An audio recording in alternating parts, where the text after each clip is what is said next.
So today I'll show you how to create this cool animation in another 5 minutes. It's going to be super simple. We're going to use Mixamo, we're going to use Blender to rig the character, and we're going to use the meta rig add-on to use the template. So basically what you want to do is you have a mesh.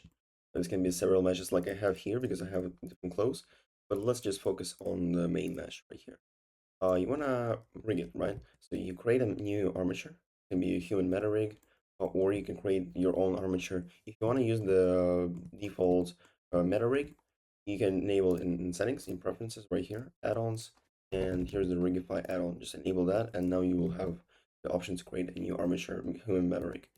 Now, you have to scale it down a bit, apply the transforms because otherwise it's gonna fuck up, and now you just have to remove all the unnecessary bones you have right here. Like for example, these ones, you don't need them, except for this big one. I use control left click to do that. You don't need these ones, you don't need the hips one. Uh, and you just do that for every single bone that you don't need or you think that they will not be animated at all. For example, these ones, hips one. Yeah. And now once you have that, you have to also adjust the other bones so they match the positions of your mesh. Like for example, like I do here. Also, for this one, you have to enable symmetry, so it makes just life much easier to rig everything. Now you move the bone right here, and I'm just gonna skip this step because it's gonna take a while for these fingers, obviously. Once that's done, you have to click the player, meta rig, and Control P and do with automatic weights. What this is going to do is, obviously I don't have the correct position set up right now, but what it will do is it will apply it will weight paint automatically for all bones to the mesh. So the mesh correctly deforms for every single bone that you transform. Now, this is not by far not the most optimal way to set up a rig. You can add inverse schematics. I'll also link down below what I used. Uh, but that is pretty much it. You just have to make it rigged. And then once you have it in Godot, you double click on it. You go into skeleton 3D right here. And click on bone map, bone map, bone map, bone map, human. What this is going to do is it's going to transform every single bone that you have in Blender to a Godot's naming scheme. So you can apply different animations from one character to another. It's going to be really crucial for the next step. Just to verify that everything is green right here. So like face, you don't have anything in face because we just removed it, obviously. With left hand, something's wrong here. I'm pretty sure it's because I did not do it correctly right here, as you can see. But it's gonna be green for you. At least it was for my project.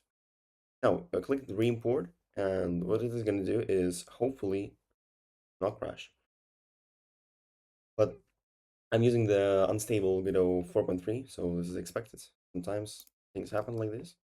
Um, just click editable children, and yeah, you basically have see this naming scheme. It is completely different from what we have in Blender, because here we had, for example, let's see here, we had spine, spine 0 4, etc., right? Here we don't have that. We have spine, chest, upper chest. So if you see that, that means the bone map worked and you're ready to go to the next step. Now for the next step, what I recommend doing is go into Mixamo, click on animations, and here you can see a lot of animations for different characters, all possible ones. Click on the run forward.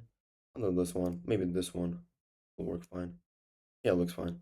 I click in place, so it doesn't actually move once we add it to Godot.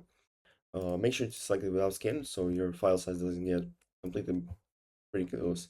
And once you have it downloaded, you can just import it into the project.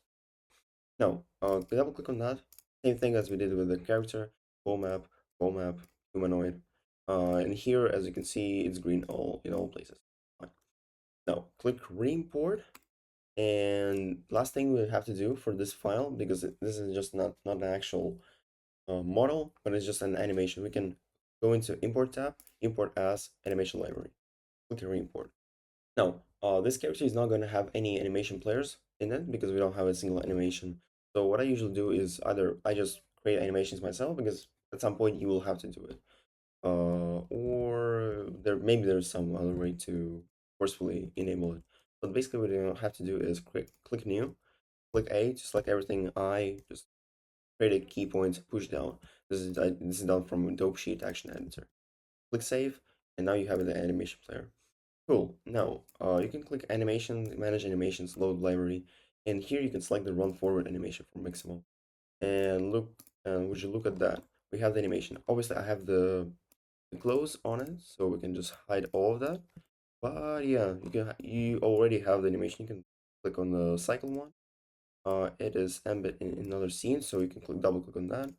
Loop mode, linear, re-import, and now you have a cool animation from Mixamo in just under like 5 minutes. Yeah.